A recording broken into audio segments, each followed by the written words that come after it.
राधा स्वामी जी। बाणी बाणी संत दरिया जी।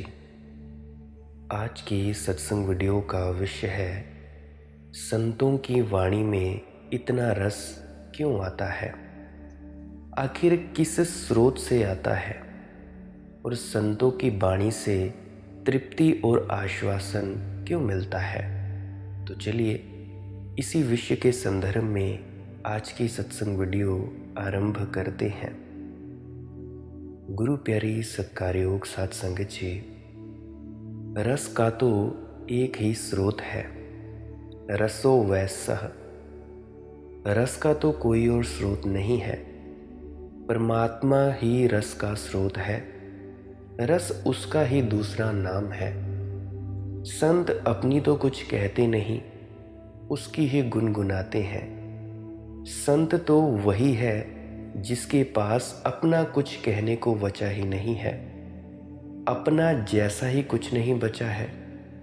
संत तो बांस की पोली पोंगरी है, चढ़ा दी गई परमात्मा के हाथों में। अब उसे जो गीत गाना हो गा ले, ना गाना हो ना गाए, ऐसा बजाए कि वैसा बजाए। बांस की पोंगरी तो बस बांस की पोंगरी है, वह गाता है तो बांसुरी हो जाती है, वह नहीं गाता है तो बस खाली बांस की पोंगरी ही रह जाती है। गीत उसके हैं, बांसुरी के नहीं है, स्वर उसके हैं। संत तो केवल एक माध्यम है, संत तो केवल उपकरण मात्र है। परमात्मा के हाथ में छोड़ देता अपने को, जैसे कठपुतली। तुमने कठपुतलियों का नाच देखा, छिपे हुए धागे और पीछे छिपा रहता है उनको नचाने वाला। फिर कठपुतलियों को नचाता, जैसे नचाता वैसी कठपुतलियां नाचती। लड़ाता तो लड़ती, मिलाता तो मिलती, बातचीत करवाता, हजार काम लेता। संत तो बस ऐसा है जिसने एक बात जान ली है कि मैं नहीं हूं, परमात्मा है। अब जो कराए वही कराए। इसीलिए रस है उनकी वाणी में, अमृत है उनकी वाणी में। अमृत बरसता है क्योंकि वे अमृत के स्रोत से जुड़े हुए हैं। कमल खिलते हैं क्योंकि कमल जहाँ से रस पाते हैं उस स्रोत से जुड़ गए हैं। पहले झड़ जाओ पतझड़ से, पत्ते पत्ते गिर जाए, तुम्हारा कुछ भी ना बचे नग्न। जैसा पतझड़ के बाद खड़ा हुआ वृक्ष फिर नए अंकुर फूटते हैं, नए फूल खिलते हैं। वे फूल तुम्हारे नहीं हैं, वे फूल परमात्मा के हैं। वे अंकुर तुम्हारे नहीं हैं, वे अंकुर परमात्मा के हैं। मिटने की कला सीखो, जिस दिन तुम मिट जाओगे पूरे पूरे, उस दिन परमात्मा तुमसे बहेगा, अहिर्निश बहेगा, बाढ़ की तरह बहेगा। और तब न केवल तुम तृप्त होगे, तुम्हारे पास जो आ जाएगा उसकी भी जन्मों जन्मों की प्यास तृप्त हो जाएगी। पूछा है प्रश्न में, संतों की वाणी में इतना रस किस स्रोत से आता है और संतों की वाणी में इतनी तृप्ति और आश्वासन क्यों मिलता है। इसीलिए आश्वासन है क्योंकि संत प्रमाण है परमात्मा के, और कोई प्रमाण नहीं है। न वेद प्रमाण है, न उपनिषद प्रमाण है, न कुरान प्रमाण है। प्रमाण तो होता है कभी कोई जीवंत संत। मोहम्मद प्रमाण हो सकते हैं, कोई बुद्ध प्रमाण हो सकते हैं, संत दरिया प्रमाण हो सकते हैं। प्रमाण तो होता है सदा कोई जीवंत व्यक्तित्व, जिसके चारों तरफ एक आभा होगी, जिस आभा को तुम छू सकते हो, जिस आभा को तुम स्पर्श कर सकते हो, जिस आभा का तुम स्वाद ले सकते हो, जिसके आसपास एक मधुरिमा होती है, एक माधुर्य होता है, जिसके आसपास तुम में अगर खोजो तो तुम भौरे बन जाओ कि रस पियो। और प्यास किसमें नहीं है, दबाए बैठे हैं लोग प्यास को। प्यास तो सब में है, जन्मों जन्मों से किसकी तलाश कर रहे हो। जब किसी संत में उस अनंत का आविर्भाव होता है तो आश्वासन मिलता है कि मैं व्यर्थ ही नहीं दौड़ रहा, कि मेरी कल्पनाओं में, मेरे स्वप्नों में जो छाया उतरी थी वह छाया ही नहीं है, माया ही नहीं, सत्य भी हो सकता है। जो मैंने मांगा है वह किसी को मिल गया है तो मुझे भी मिल सकता है। जो मैंने चाहा किसी में पूरा हुआ है तो मुझ में भी पूरा हुआ जा सकता है। मुझ जैसे ही हड्डी मांस मज्जा के व्यक्तित्व में जब एक ऐसी अनंत शांति और आनंद का आविर्भाव हुआ है तो मुझ में भी होगा। इसलिए आश्वासन मिलता है।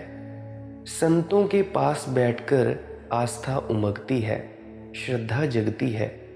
विश्वास नहीं करना होता, फिर विश्वास तो जबरदस्ती करना होता है। श्रद्धा अपने से पैदा होती है। ऐसे चरण जहाँ सिर अपने से झुक जाए, झुकाना ना पड़े।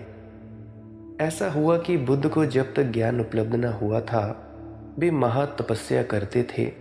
बड़ी तपस्या, बड़ी दुर्धुष। अपने शरीर को गलाते थे, सताते थे, उपवास करते थे।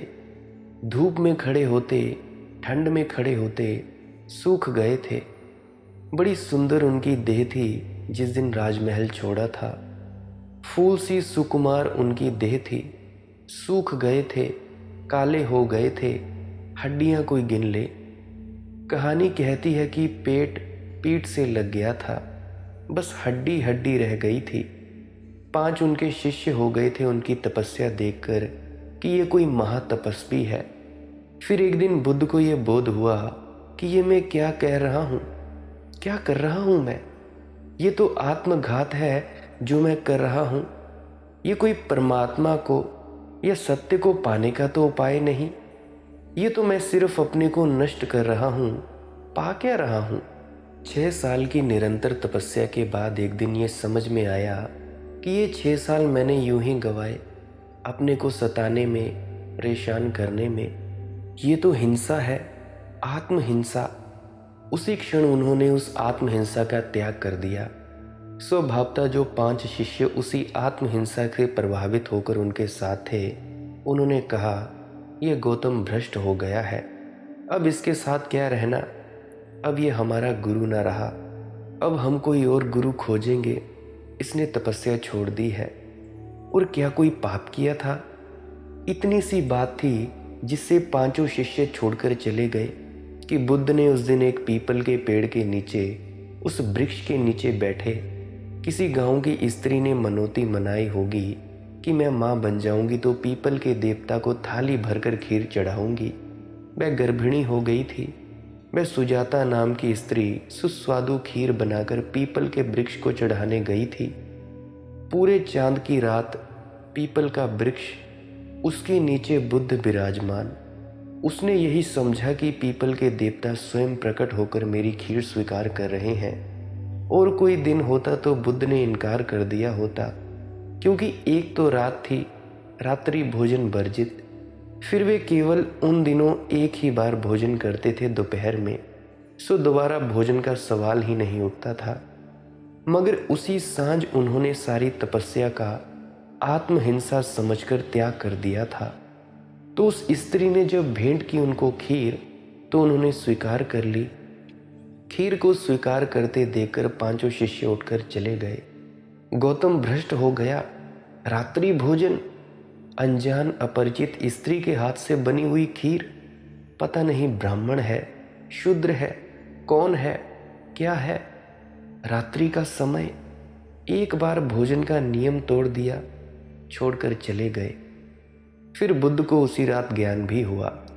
उसी रात की पूर्णता पर जब सुबह होते ही अंतिम तारा डूबता था और सूरज उगने उगने को था, तभी भीतर बुद्ध के भी सूरज उगा। रात का आखिरी तारा डूबा, अंधेरा गया, रोशनी हुई। फिर उन्हें याद आया कि वे मेरे 5 शिष्य तो मुझे छोड़कर चले गए, लेकिन मैंने जो जाना है, अब मेरा कर्तव्य है सबसे पहले उन 5 को जाकर कहूँ, बांटूं। बहुत वर्षों तक मेरे पीछे रहे, अभागे। जब घटना घटने को थी तब छोड़कर चले गए। तो बुद्ध उनकी तलाश में निकले, उनको बामुश्किल पकड़ पाए। वे काफ़ी दूर निकल गए थे। वे नए गुरु की तलाश में आगे बढ़ते चले गए।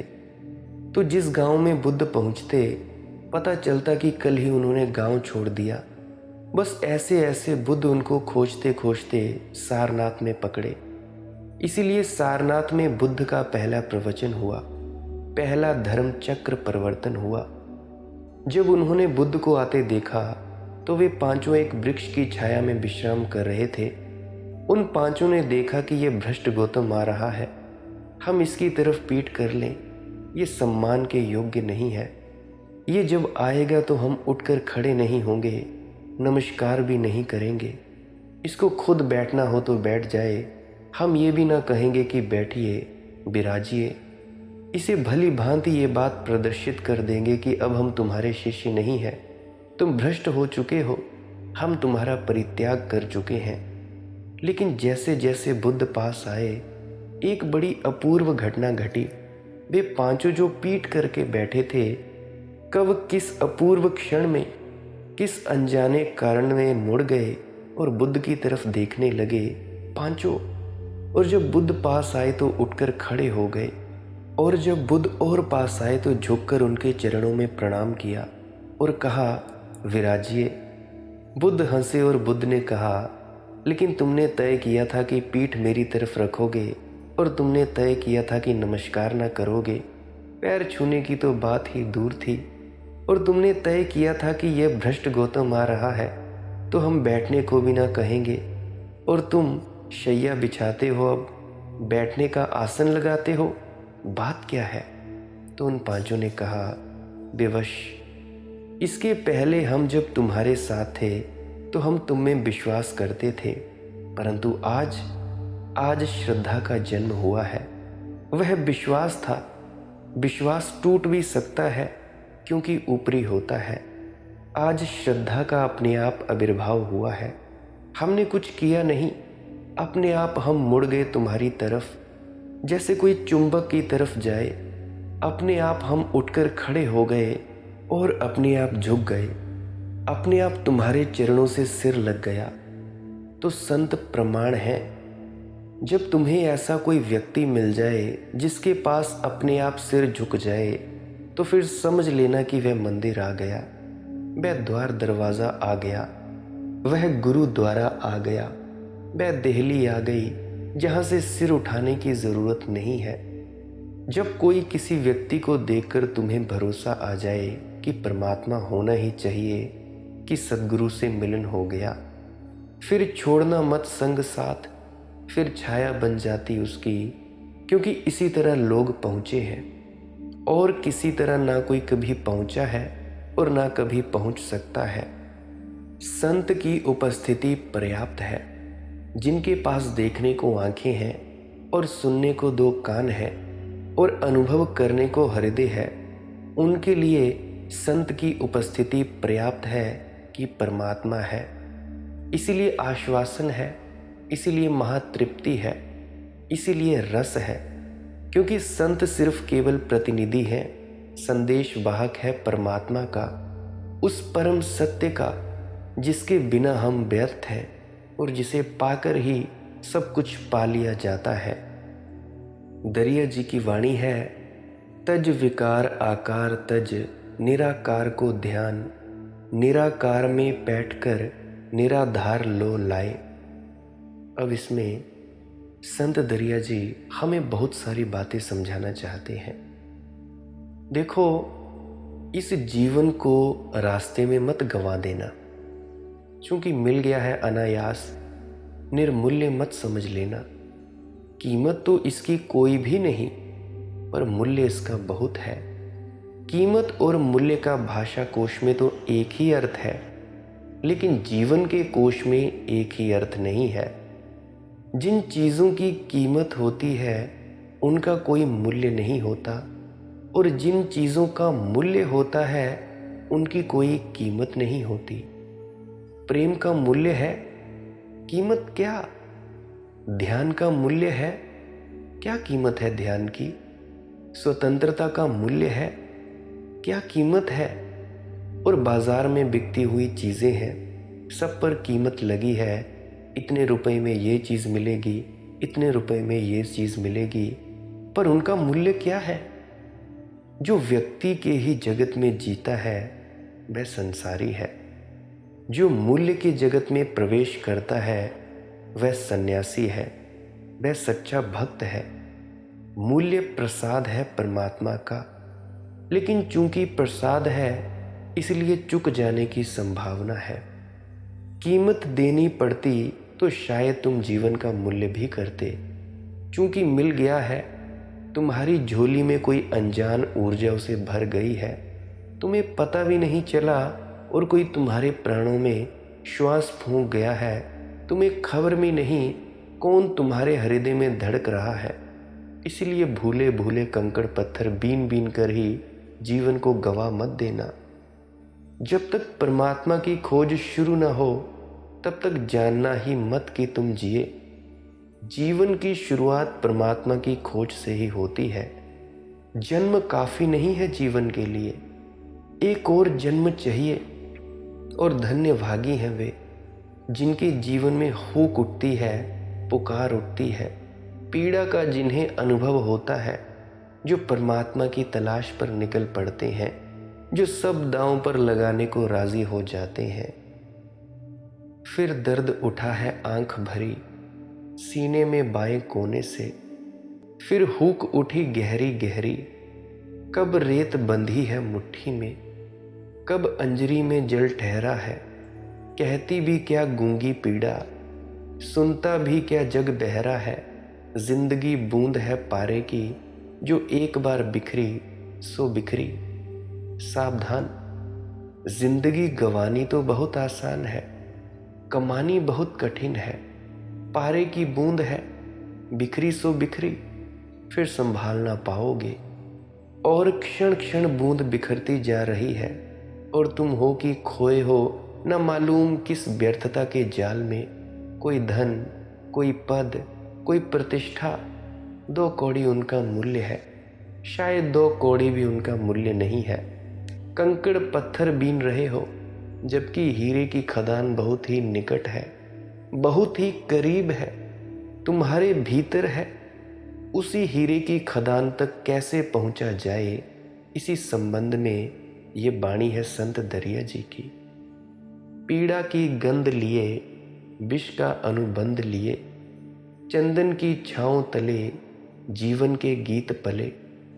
तिनको का आलंबन आंधी की घातों पर, तिनको का आलंबन आंधी की घातों पर, कमती सी आशाएं नश्वर संघातों पर।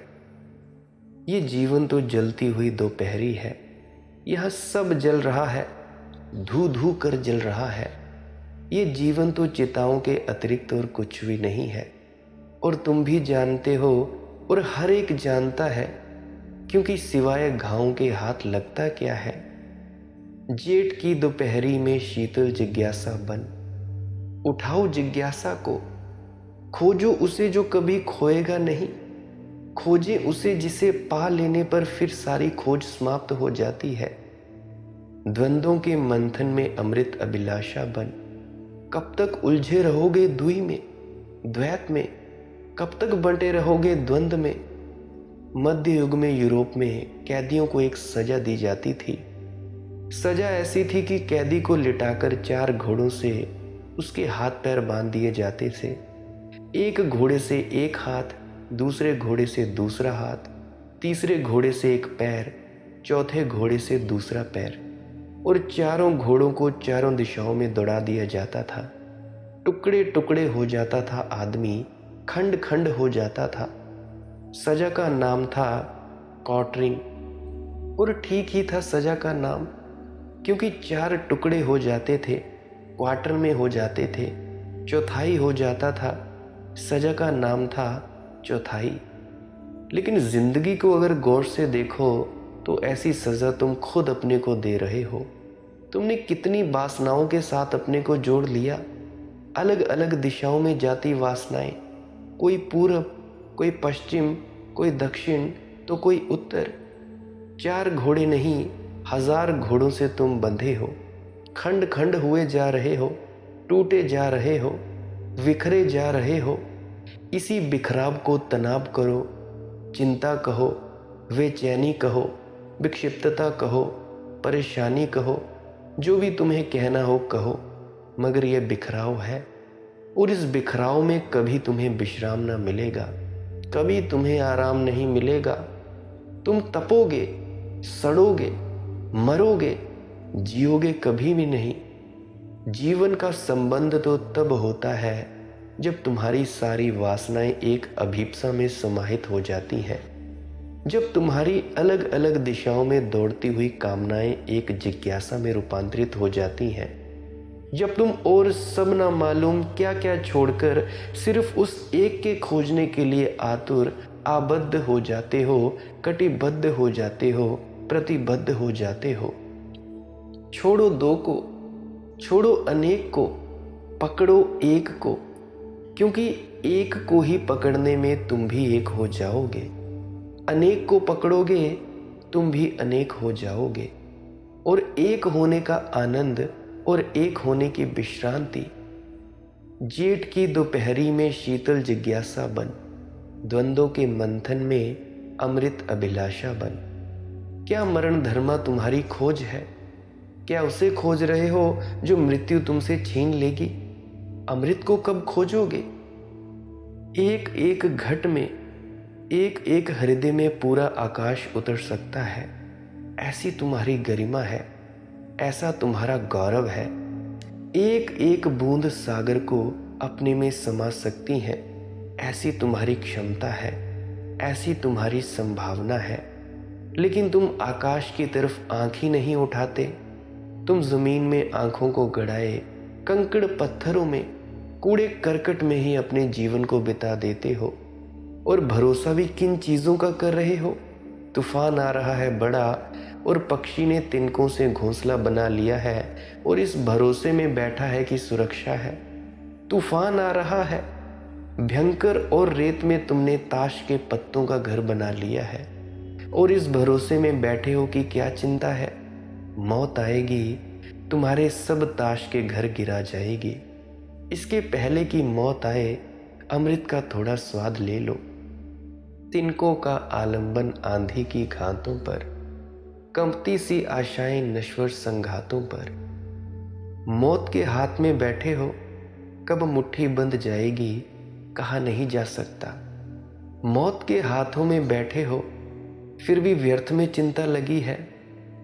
बौद्धों की एक प्रसिद्ध कथा है। एक राजकुमार युद्ध हार गया है और जंगल में शरण के लिए भाग गया है। दुश्मन पीछे लगे हैं, उनके घोड़ों की टाप का शोरगुल बढ़ता जाता है और राजकुमार बड़ी मुश्किल में पड़ गया है, क्योंकि वह ऐसी जगह पहुंच गया है पहाड़ी की कगार पर जहां रास्ता समाप्त हो जाता है। आगे भयंकर खड्डा है, पीछे दुश्मनों के आने की आवाज़ सघन होती जाती है। एक एक घड़ी मौत करीब आ रही है। ऐसी ही दशा तुम्हारी है जैसे उस राजकुमार की थी। फिर भी हिम्मत जुटाता है, आखिर आशा बांधता है, सोचता है छलांग लगा दूं, क्योंकि दुश्मन के हाथ में पड़ा तो तत्क्षण गर्दन कट जाएंगी। छलांग लगाना भी कम खतरनाक नहीं है।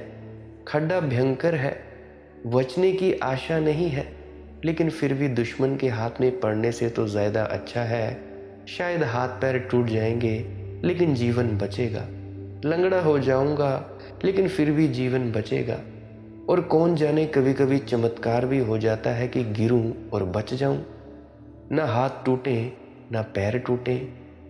तो नीचे झांक कर देखता है और नीचे देखता है कि दो शेर ऊपर की तरफ देख रहे हैं मुंह खोले। अब तो कोई भरोसा ना रहा। घोड़ों के टाप की आवाज़ और ज़ोर से बढ़ने लगी और सिंह नीचे गर्जन कर रहे हैं। उन्होंने भी राजकुमार को देख लिया है कि वह खड़ा है ऊपर। अगर गिर गया तो प्रतीक्षा में रत है कि तत्क्षण चीर फाड़ करके खा जाएंगे। कोई और रास्ता देखकर राजकुमार का वृक्ष की जड़ों को पकड़कर लटकता रहता है कि शायद दुश्मनों को दिखाई ना पड़ूं। सोचकर कि रास्ता समाप्त हो गया है, वे वापस लौट जाए और वृक्ष की जड़ों में लटका हुआ सिंहों से भी बच जाऊंगा। अगर दुश्मन लौट आए तो एक आशा है कि मैं वापस लौटकर बच सकता हूँ। जब वह जड़ों को पकड़कर लटक जाता है तब देखता है कि और भी बड़ी मुसीबत, एक सफ़ेद और काला चूहा जिस जड़ को वह पकड़कर लटका है उसे काट रहे हैं। दिन और रात के प्रतीक है सफ़ेद और काला चूहा। अब तो बचने की कोई संभावना नहीं है। दुश्मनों की आवाज़ बढ़ती जाती है, सिंहों का गर्जन बढ़ता जाता है और चूहे हैं कि जड़ काटे चले जा रहे हैं, काटे चले जा रहे हैं। अब कटी तब कटी, ज़्यादा देर नहीं है, जड़ कटती जा रही है। और तभी पास से एक मधुछत्ते से एक शहद की बूंद टपकती है। अपनी जीभ पर वह शहद की बूंद को ले लेता है और उसका स्वाद बड़ा मधुर है। उस क्षण में भूल ही जाता है सब, दुश्मन के घोड़ों की टाप, सिंहों की गर्जना, भी सफ़ेद और काले चूहे काटते हुए जड़ सब भूल जाता है। शहद बड़ा मीठा है। तो ये बौद्ध कथा बड़ी प्यारी है, तुम्हारे संबंध में है। तुम ही हो वह राजकुमार, चारों तरफ से मौत घिरी है और इस शहद की एक बूंद का मज़ा ले रहे हो। और इस शहद की एक बूंद में सोचते हो कि सब मिल गया, अब तुम्हें मौत की चिंता नहीं है, जैसे अमृत मिल गया। तुम्हारे सुख क्या है? शहद की बूंदें हैं, जीभ पर थोड़ा सा स्वाद है और मौत चारों तरफ घिरी है। तो बड़े तूफान है और तुम एक छोटे दिए हो, तुम्हारा बुझना निश्चित है।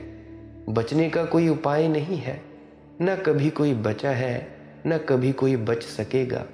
लेकिन ये जो छोटा सा क्षण तुम्हारे हाथ में है, इसका सदुपयोग हो सकता है। यही क्षण सत्संग बन सकता है। यही क्षण तुम्हारे भीतर ज्योति का विस्फोट बन सकता है।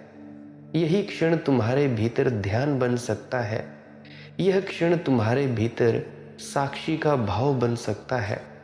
सोचो उस राजकुमार को फिर, काश मधु की बूंद में ना उलझता, मौत को चारों तरफ घिरा देखकर शांत चित्त हो जाता, आखिरी इस क्षण में साक्षी हो जाता, दृष्टा हो जाता, आखिरी इस क्षण में जागकर शुद्ध चैतन्य हो जाता, तो सारी मृत्यु व्यर्थ हो जाती, अमृत से नाता जुड़ जाता।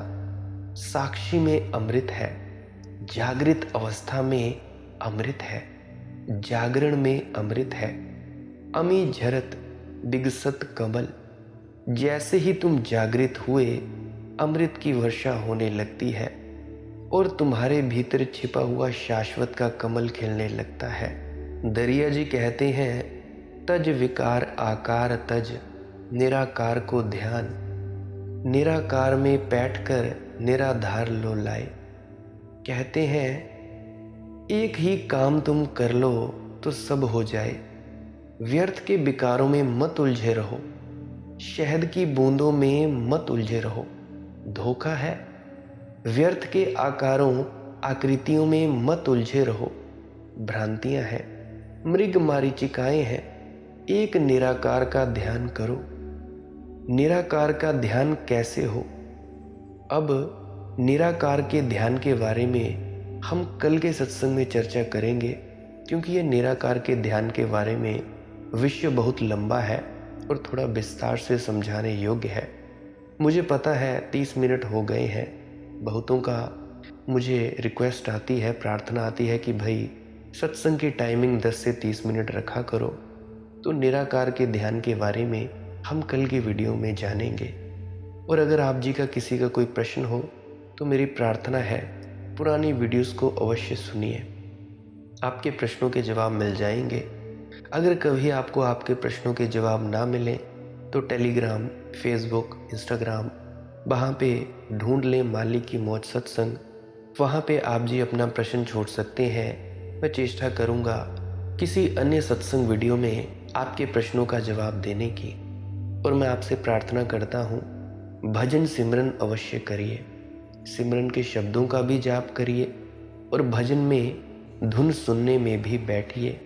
और धुन अगर बिना कानों में उंगली डाले सुनती है तो उसको भी सुने, ख्याल माथे के बीच में रखें और धुन को निरंतर सुनते जाएं। शुरू में कष्ट होता है, शुरू में कठिनाई होती है, धुन सुनाई नहीं देती ढंग से तो कानों में उंगली डालकर सुनने को कहा जाता है। बाकी आप जी की अपनी अपनी मौज है, जैसा आप सुनना चाहें धुन को सुन सकते हैं। और यही नहीं कि तुमने सिर्फ सिमरन ही करना है, शब्दों का जाप ही करना है। सारी उम्र तुम सबने सिमरन ही सिमरन किया है, धुन को कभी सुनने की चेष्टा नहीं की। अगर की भी होगी तो कोई 5-6 बार की होगी या 1-2 महीने की होगी, फिर तुम आलस में पड़ गए और तुमने धुन को सुनने की कला छोड़ दी। तो मेरी विनम्र प्रार्थना है, सिमरन भी करें और धुन को सुनने में भी संलग्न हो जाएं। अगर धुन को सुनोगे तभी कुछ होगा। और बहुतों का प्रश्न रहता है कौन से कान से सुननी है, तो धुन को राइट वाले कान से सुनना है, दाएं कान से सुनने की चेष्टा करनी है। परंतु ख्याल, तवज्जो आंखों के बीच में ही रखनी है। और ख्याल रहे, आंखों के बीच में तवज्जो रखते समय सहजता से आंख बंद करनी है। आंखों और माथे पर ज़्यादा जोर नहीं डालना है। अंदर की आंखों से कुछ देखने की चेष्टा नहीं करनी है। बस आपकी तवज्जो आंखों के बीच में ही रहनी चाहिए। अगर आंखें दर्द करने लगे तो आप देख लेना कि आप आंखों को ज़्यादा जोर दे रहे हो। आपकी तवज्जो माथे के बीच में नहीं है, बल्कि आंखों को इधर उधर करने में है। आंखों से कुछ नहीं देखा जाता, भीतर की आंख से देखा जा सकता है, जिसको तीसरी आंख कहते हैं। और दोनों आंखों के मध्य में जो जगह है, इसको तीसरा तिल कहा जाता है। और आप जी भजन सिमरन अवश्य करें, मेरी यही प्रार्थना है। आप मुझे इतने अंत तक सुनते हो, इतना प्रेम प्यार देते हो, इसके लिए बहुत बहुत शुक्रिया। और अगर आप जी को इस वीडियो से कुछ समझ आया हो तो आप जी इस वीडियो को लाइक ज़रूर करें। अगर आप जी को इस वीडियो में कुछ भी समझ नहीं आया तो इस वीडियो को डिसलाइक ज़रूर करें। मुझे खुशी होगी, ताकि मुझे पता चल जाए कि मुझे अपनी भाषा में कैसा सुधार करना है, बोलने में कौन सा अंदाज़ बोलने में आपको समझ आए। तो मेरी प्रार्थना है ऐसा ज़रूर करें। अंत में आपके भीतर बैठे परमात्मा को प्रणाम करता हूँ। मेरा प्रणाम स्वीकार करें। राधा स्वामी जी।